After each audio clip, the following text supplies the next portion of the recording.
Hi everyone and welcome to me, Annika Göran Rodell, and my vlog about artful leadership for change and conversations in the blue sofa, together with my mother, Gerd Göran, artist, 103 years old.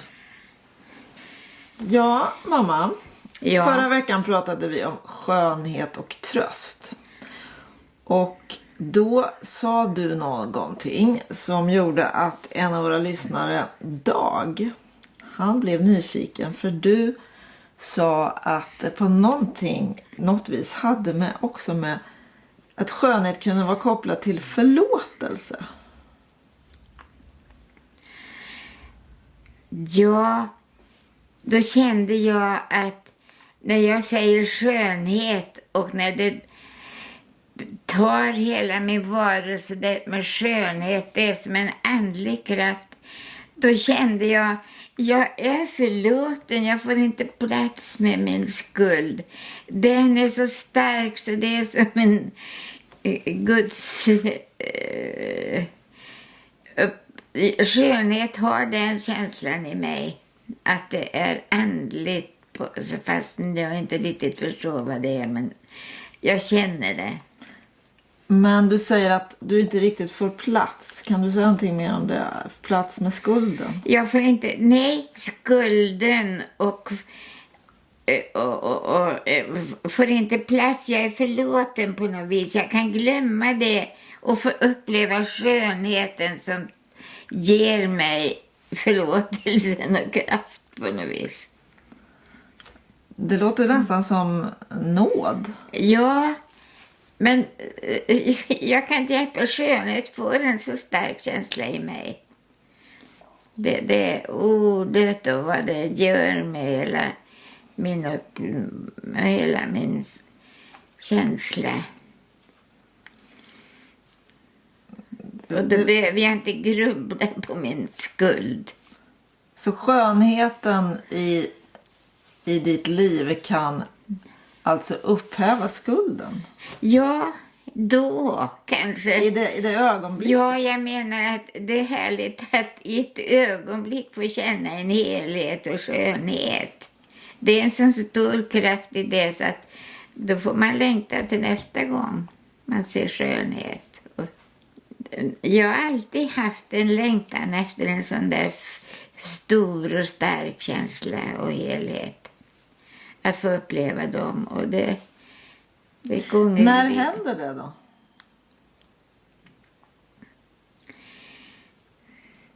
Ja, det är ju många gånger har det hänt i mitt måleri när jag står där ute. Det har jag ju sagt förut. Men i ett möte med en människa, jag har någon slags förmåga eller vad det är.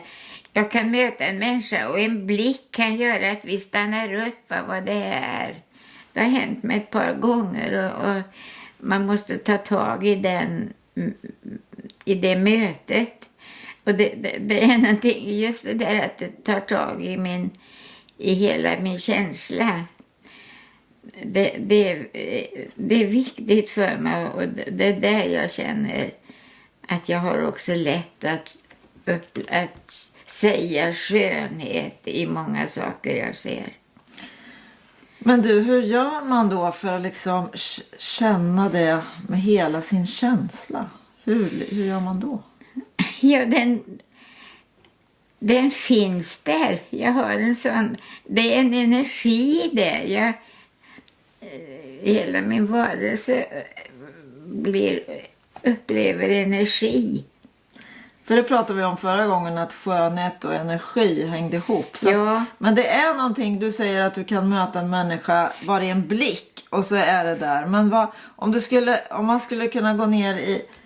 Man går ner i ultrarapid och liksom försöker förstå. Vad händer då? Ja, det händer det ögonblicket. En sån överenskommelse, så det överensstämmelse. Så att det upptar, det blir så stark känsla. Man stannar upp och tar reda på vem är du, vad har hände. Och så och sen så pratar man om det och man träffas vidare. Så är det som att allting stannar? Stannar tiden? Ja, det är så viktigt att det händer någonting. Och jag har sett med personer som har sagt, oj, sån aura du har, och jag begriper inte vad hon säger. Men så, jag vet inte om det är någon slags stark, intensiv känsla jag har som kan komma i en färg, inte vet jag. Men det kan hända när du målar, det kan hända med en människa. Kan det också hända med ett musikstycke? Ja, absolut. Livet blir värt att leva därför att man vet att de här upplevelserna finns. Och det är en intensiv känsla i liv. Så det är någonting som finns som en längtan?